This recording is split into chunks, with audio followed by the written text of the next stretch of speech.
Les gars, je viens tout juste de découvrir une théorie intéressante. Je viens de trouver de nouvelles informations et c'est juste dingue, mais je pense que c'est tout à fait possible. Et ça pourrait se produire et propulser le Bitcoin et les crypto-monnaies vers des niveaux bien plus élevés que ce à quoi on pouvait raisonnablement s'attendre pour la fin de ce cycle. Alors, il faut que je vous explique tout ce que vous devez savoir à ce sujet. Vous allez voir, c'est absolument énorme et je vais vous parler également de mes trades, bien sûr. Je vais vous parler de tout ce qui s'est déroulé au cours de ces quelques derniers jours et ce que j'imagine pour l'avenir de ce marché. Donc voilà, des choses très importantes à vous dire aujourd'hui, assurez-vous de rester du début jusqu'à la fin de cette vidéo. Bienvenue à tous, je m'appelle Maxime et je vous apporte chaque jour des nouvelles vidéos en français sur les crypto-monnaies. Si vous êtes nouveau sur cette chaîne, alors soyez sûr de vous abonner et d'activer la cloche dès maintenant. Alors, hier, ça a été une bonne journée pour la crypto-monnaie. Vous pouvez voir que le Bitcoin finalement a pu refranchir la ligne orange des 117 000 $ et actuellement, bon, on se trouve un petit peu au milieu de nulle part, mais on est en train de se propulser vers le niveau supérieur de la range de consolidation, à savoir le niveau des 119 800 $. Alors, ce niveau, vous le savez, ça va être absolument énorme, mais les bears vont bien sûr tenter de nous repousser à la baisse. Ce n'est selon moi qu'une question de temps avant qu'on ne puisse le dépasser, bien entendu. Est-ce que ça va être maintenant? Est-ce que ça va être dans une semaine, dans un mois? Eh bien, je n'en sais rien. Mais à mon avis, de toute façon, ceci risque d'arriver très vite. C'est pas un conseil financier, bien sûr, mais ça va arriver. Donc, je suis en faveur d'une période de hausse et vous pouvez également constater qu'il existe, eh bien, un léger canal haussier de ce côté. Donc ça va être également important à suivre. On est en train, eh bien, de former ce canal. Donc le Bitcoin, pour moi, semble haussier depuis, eh bien, qu'on a eu un contact avec la ligne orange des 112 000 $ lors de ce pullback et qu'on a pu rebondir. Je vous ai dit de ce côté qu'il était probable qu'on assiste à un fort rebond à partir de ce niveau et qu'il ne cède pas à la baisse. Alors pour tous ceux qui ont pris position juste en dessous de ma ligne orange, et c'est pour ça que vraiment elles sont très importantes à surveiller, eh bien si vous avez tradé ceci, actuellement vous êtes en hausse, eh bien de 6,5% avec un effet de levier de 10,65, ce qui est un trade vraiment pas si mal si vous aviez saisi cette opportunité. Mais ça c'est pour ce qui est du Bitcoin. Pour le coup, si vous regardez les altcoins en général, c'est un petit peu plus aléatoire. Beaucoup de cryptos sont en hausse. L'Ethereum, pour le coup, de son côté, se porte à merveille. On va aborder ceci. On a même réussi à dépasser le niveau de consolidation. Alors, de ce côté, eh bien, actuellement, vous pouvez voir qu'on a rencontré de la résistance aux alentours des 4 000 $. C'était un niveau psychologique important, mais on a tout de même vu un bond important jusqu'aux 4 330 $, l'autre ligne orange ici, où on rencontre actuellement une résistance plus imposante. Vous pouvez également voir sur l'intervalle mensuel qu'on est largement au-dessus de cette ligne jaune. Juste de ce côté, vous pouvez voir cette formation. Ça, c'est un niveau vraiment extrêmement important et vous le savez déjà pour le coup si vous avez regardé mes dernières vidéos. Alors si jamais on clôture cette chandelle mensuelle, bon pour le coup on est déjà environ un tiers de ce mois-ci, quelque chose comme ça. Alors si on clôture de cette manière, ça va être absolument énorme. Ça signifie que non seulement on a pu dépasser ceci, mais on est aussi revenu, on est descendu retester ceci et donc on pourrait toujours observer une poursuite de cette période de hausse. Ça ce serait positif pour l'ensemble du marché des altcoins. Actuellement, eh bien on a surtout une bonne performance du Bitcoin qui est en train de s'estomper pour donner la place à l'Ethereum. Donc l'argent, je pense, commence à affluer vers le reste du marché des cryptos plus petites. C'est vraiment le scénario habituel. En fait, si on regarde les altcoins, c'est toujours ce qui finit par se passer en fin de cycle. On voit également que Solana suit une belle tendance à la hausse. Ça, c'est positif. Vous pouvez voir que Doge a vu un beau rebond également, finalement un petit peu de force. Vous pouvez voir que XRP a tenté de franchir ma résistance en orange ici. Idem pour Cardano. On s'est détaché de ceci. Maintenant, on essaye de rester au-dessus. PP, vous pouvez voir que PP a atteint ma ligne orange ici après ce pattern en W. Je vous ai montré ceci il y a quelques vidéos. Pour les coups, je vous ai dit que ce serait une bonne idée de prendre position de ce côté sur la ligne orange alors qu'on était en train de former ce pattern en W. Et ceci, bien sûr, eh bien, a tendance à avoir une percée à la hausse. Alors également les marchés traditionnels all-time high, ça semble prometteur. La dominance du Bitcoin, eh bien, est en train de chuter de cette ligne orange, c'est ce qu'on voit actuellement, c'est ce à quoi je m'attendais. Je pense que cette tendance va continuer à baisser, donc je pense vraiment que tout se déroule absolument comme prévu. Et les gens ont beaucoup rigolé dernièrement. Certains disaient que l'Ethereum était totalement mort. Lorsque je vous ai montré ma transaction pour l'Ethereum, qui était en baisse de plusieurs centaines de milliers de dollars, eh bien, maintenant, finalement, elle est en hausse de plusieurs centaines de milliers de dollars. Enfin, je n'ai jamais perdu la foi. Vous pouvez voir ma transaction ici, près de 400 000 $ en vert. La première ici, la deuxième est en hausse de 50 000 $, ce qui est absolument excellent. Mais vraiment, le point le plus important maintenant, c'est déjà si vous utilisez mes stratégies de trading, eh bien, on est sur le point d'atteindre le haut de la fourchette de trading. En fait, pour le coup, ce que je souhaiterais voir, c'est qu'on assiste à un léger pullback du côté de l'Ethereum. Si on observe un repli, eh bien, je pourrais ajuster la fourchette de prix à la baisse. Quoi qu'il en soit, eh bien, je vais modifier légèrement ceci à la hausse. Alors, si vous souhaitez connaître la fourchette exacte que j'utilise, eh bien, je vous invite à consulter la description de cette vidéo. Là, pour le coup, j'ai pas le lien ici. Alors, je vous tiendrai au courant de la fourchette exacte pour mon bot Ethereum. Dès que j'aurai modifié ceci, je vais commencer à bosser là-dessus très rapidement. Je pense que je vais légèrement modifier ceci à la hausse. Alors, j'aimerais vraiment essayer d'attraper une rechute. J'aimerais tenter de profiter d'un pullback, même si la tendance est extrêmement haussière actuellement. Et je pense que, globalement, on va pouvoir continuer notre progression. C'est de toute façon absolument certain qu'au milieu de tout ceci, on va assister à des grosses rechutes. Ici même, on est passé des 3900 à 3300, c'était un pullback assez spectaculaire pour le coup. Et ça, eh bien, que s'est-il passé? Ça veut simplement dire que si vous aviez pu acheter à la baisse, vous auriez fait beaucoup plus de bénéfices maintenant. Voilà comment fonctionnent les stratégies trading, c'est pour ça qu'on surperforme par rapport au reste du marché, c'est pour ça qu'on réalise davantage de gains que quiconque dans l'espace des crypto-monnaies. Et encore une fois, je vous montre tout ceci de manière publique et transparente. Donc voilà, je pense vraiment que c'est un des meilleurs outils actuellement à utiliser dans la crypto. Je suis vraiment très satisfait de la fourchette de la plupart de ces stratégies. La seule chose, c'est que j'aimerais un petit peu modifier la stratégie Ethereum ici. Je vais devoir faire quelques ajustements parce que on a juste beaucoup trop explosé dernièrement. Mais voilà, je continuerai à vous tenir au courant. Alors bien entendu, si vous souhaitez utiliser ces stratégies dès maintenant, avant la prochaine phase de hausse, consultez la description de cette vidéo. Cliquez tout d'abord sur le lien PNX ici, qui est ma plateforme d'échange préférée. Ensuite, vous pouvez cliquer sur ce lien, ce qui vous redirigera de ce côté, et ça vous permettra de choisir la stratégie que vous souhaitez utiliser. Vous pourrez utiliser celle de l'Ethereum par exemple, qui est cliquée de ce côté, et ça ouvrira les paramètres exacts. Vous avez également ça du côté de Solana. Je pense que Solana est toujours sous-évalué en ce moment. Je pense que Solana sera vraiment l'un des plus gros gagnants une fois que l'Ethereum va commencer un petit peu à se calmer.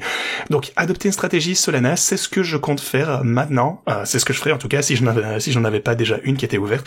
Voilà, c'est juste, bon, c'est pas un conseil financier bien entendu, mais c'est ce que je ferai personnellement. Vous pouvez vous en inspirer si ça vous chante. Sinon, le portfolio de bull market est en hausse de 50 000, ça fait plaisir à voir. Voyons voir, on a la stratégie ici qui est hors de portée, celle Coty qui ne traite plus malheureusement, mais voilà, les autres stratégies progressent de jour en jour. On a Solana, PP, qu'est-ce qu'on a? Ouais, PP est toujours en baisse pour le coup. La plupart d'entre eux se portent quand même plutôt pas mal.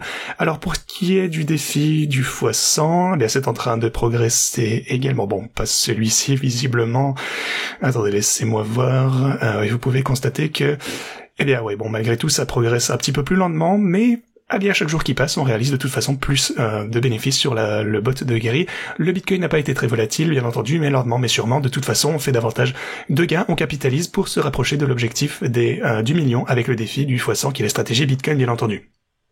Alors, concernant mes transactions individuelles, vous savez que j'ai clôturé ma transaction XRP avec un profit de 16 000 $. Alors, pour le coup, ma deuxième transaction, maintenant, finalement, est dans le vert. Alors, rappelez-vous, pour le coup, je pense qu'il y a une semaine, quelque chose comme ceci, je vous ai posé une question, je vous ai déjà expliqué la configuration exacte que je comptais adopter, je vous ai montré exactement où j'achetais, je vous ai demandé, pensez-vous que je pourrais renverser ces transactions et finalement en tirer un profit? À ce moment-là, je pense qu'on était en négatif de 30 000, 110 000, même peut-être, je pense, 15 000 sur XRP, et on a finalement réussi à passer dans le vert pour le trade XRP. Attendez, laissez-moi voir. Oui, on est à 16 000 $ en positif actuellement. On a également réussi à renverser la tendance pour la transaction PP, qui est actuellement en hausse de 5%. Pour le coup, je pense que je vais clôturer cette transaction immédiatement pour le coup, étant donné qu'on est juste en dessous d'une résistance. Bon, bien entendu, je pourrais encaisser les gains si j'avais acheté un TP ici, juste en dessous de la résistance. Je l'ai pas fait, j'ai manqué un petit peu de bénéfices potentiellement. Mais bon, là, quoi qu'il arrive, je vais clôturer cette transaction maintenant. Donc voilà, 7% ici. Dans cette situation, c'est vraiment pas trop mauvais. Et ensuite, il me reste juste à renverser la tendance poursuit. Donc voilà, je vais clôturer cette transaction. J'ai clôturé 2 de mes 3 trades individuels qui étaient auparavant extrêmement dans le négatif. Donc finalement, on a pu renverser cette tendance. Et encore une fois, je vais vous poser la même question. Est-ce que vous pensez cette fois que je vais réussir à inverser la tendance du côté de suit? Faites-le moi savoir en commentaire. Mais comme toujours, de toute façon, que ça marche ou pas, je vous montrerai en toute transparence. Alors, pour tous ceux qui souhaitent faire la même chose, eh bien, pour le coup, si vous avez pris position plus bas, vous réalisez des gains incroyables, surtout grâce à cette stratégie de trading. Alors ce que je vous conseille simplement, c'est d'utiliser ces gains et de les investir dans une stratégie de trading, ce qui est à mon avis vraiment la meilleure façon de trader, et c'est surtout pas trop de tracas. Voilà, tout ça c'est excellent, mais alors, ceci étant dit, que faut-il surveiller cette semaine? Au niveau des news, on a les données sur l'inflation qui vont d'arriver, ça c'est très important. Vous avez également les taux de chômage de certains pays, ça va être un point important à surveiller, mais surtout, ce que j'aimerais vous présenter, c'est un article extrêmement intéressant qui a été publié il y a quelques jours. Alors, l'information circulait déjà quelque peu, mais ce que je souhaiterais vous donner maintenant, ce sont des informations très concrètes, et ça pourrait conduire à l'achat de 1500 milliards de dollars en Bitcoin. Ok, alors, essayez de suivre. Ici, vous savez que Donald Trump, pour le coup, a déclaré chercher un moyen d'acheter des Bitcoins selon une stratégie budgétaire neutre. Bon, ça c'est du blabla politique, mais en gros, ils ne veulent pas réduire leur budget, ils veulent donc trouver un moyen de libérer de l'argent pour acheter du Bitcoin. Eh bien, visiblement, ils viennent finalement de trouver un moyen. Ils pourraient provoquer une compression des positions short sur l'or, short squeeze, pour réévaluer les réserves d'or au plus haut et acheter du Bitcoin à la place. Comment ça fonctionnerait? Eh bien, 70% de l'or mondial est raffiné en Suisse. Actuellement, la Suisse impose des droits de douane de 39%, y compris sur les lingots d'or. Et ça, pour le coup, les économistes basés à New York doivent, pour le coup, gérer ça au niveau des livraisons. Et ça veut dire que si vous shortez de l'or aux États-Unis, ça devient un petit peu plus complexe parce que, grosso modo, si vous vendez à découvert de l'or, même papier par exemple, eh bien si vous perdez votre pari, vous pourriez être obligé de vous procurer l'or physiquement et de le livrer pour compenser. Avec des droits de douane de 39%, eh bien l'achat de cet or sera énormément plus cher et donc vous perdez 2 fois.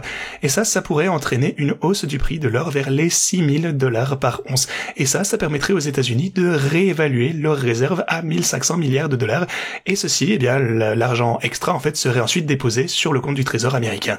Alors, que pourrait-il acheter avec ces 1500 milliards de dollars? Eh bien, tout un tas de bitcoin. Donc voilà. Bon, c'est un petit peu tiré par les cheveux pour le moment, mais c'est tout à fait possible, ça paraît dingue, mais rappelez-vous, on a déjà vu des choses totalement similaires se produire avec Donald Trump sous cette administration, même si je peux parler des choses beaucoup plus dingues que ça. Donc, si Trump impose des droits de douane sur l'or pour provoquer une liquidation forcée des positions short sur le marché physique, eh bien, il pourrait réévaluer le Trésor américain pour acheter du Bitcoin sans impact budgétaire, et ça restera surtout dans l'histoire comme une manœuvre macroéconomique absolument légendaire. C'est difficile, mais eh bien, ça pourrait être assez dingue que pour que ça se produise, ce serait juste incroyable pour l'économie américaine. L'idée a déjà été évoquée, et la Fed a d'ailleurs déclaré que ceci pourrait effectivement se produire.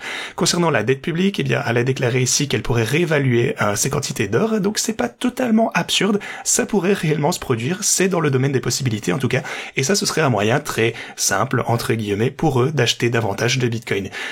Aussi, la Maison-Blanche a annoncé la publication d'un décret clarifiant la position américaine sur les droits de douane sur les lingots d'or. Alors, ceci étant dit, j'aimerais vous montrer davantage de graphiques. Tout d'abord, eh bien, dites-moi surtout ce que vous pensez de l'idée de réévaluer les réserves d'or américaines pour acheter davantage de Bitcoin avec. Rendez-vous compte le chemin qu'on a parcouru depuis les dernières années maintenant, où il parle comme ceci du Bitcoin. Dites-moi ce que vous en pensez. Et aussi, j'aimerais vous montrer ce graphe pour l'Ethereum. Vous pouvez voir qu'on a un niveau de résistance absolument énorme qui nous a repoussé à la baisse. Regardez le nombre de sommets dans le même voisinage qu'on a pu voir. Actuellement, on est au-dessus de cette boîte orange pour le coup, mais c'est absolument énorme. Si jamais on parvient à clôturer comme ceci, ce sera extrêmement haussier pour l'Ethereum. De plus, si vous comparez cette fois l'Ethereum au Bitcoin, il a culminé à 8,8% lors des cycles précédents. Alors, 8,8%, si vous comparez donc l'Ethereum, l'Ethereum comparé au Bitcoin, je dis bien, eh bien, il a culminé à ce point. Alors, si on n'atteignait jamais un pic au même point, c'est-à-dire 8,8% d'un Bitcoin, avec le prix actuel du Bitcoin, ça signifierait que l'Ethereum verrait un pic aux alentours des 10 300 $. Est-ce que vous aimeriez voir un Ethereum à 10 300 $? Je pense que tout le monde répondra oui, bien sûr, mais faites-moi savoir ce que vous en pensez en commentaire. Aussi, on a plutôt assisté jusque maintenant à une saison de l'Ethereum pour le coup, pas vraiment une saison des altcoins, et comme je vous l'ai dit, je pense que l'argent va affluer à un moment donné vers le reste des plus petites crypto-monnaies. Donc il va également affluer de l'Ethereum vers les autres altcoins, ce qui est énorme. Je suis vraiment enthousiaste de voir ce que l'avenir nous réserve. Il faut également que je mette à jour la fourchette pour l'Ethereum, je vais faire ça dès que possible. Encore une fois, je vous invite à continuer à regarder ces vidéos, activez la cloche, abonnez-vous et activez surtout les notifications pour être averti dès que je publierai une nouvelle vidéo. Mais voilà, de ce côté, bon, je vais probablement prendre la fourchette supérieure aux alentours des 4,7, 4,8 peut-être. Bon, rien de trop dingue de toute façon, mais simplement pour qu'on puisse profiter des prochains mouvements à la hausse. Mais ce que j'aimerais également, c'est de pouvoir acheter le creux. Donc ici, je vais peut-être mettre le bas de la fourchette quelque part aux alentours de ce niveau, peut-être un petit peu plus haut. Voilà, de toute façon, on verra bien, c'est ce que j'avais pour vous aujourd'hui. Je vous reviens demain avec une vidéo plus complète. Surtout, assurez-vous de ne pas la manquer pour toutes ces infos, mais ceci étant dit, moi je vous dis à la prochaine.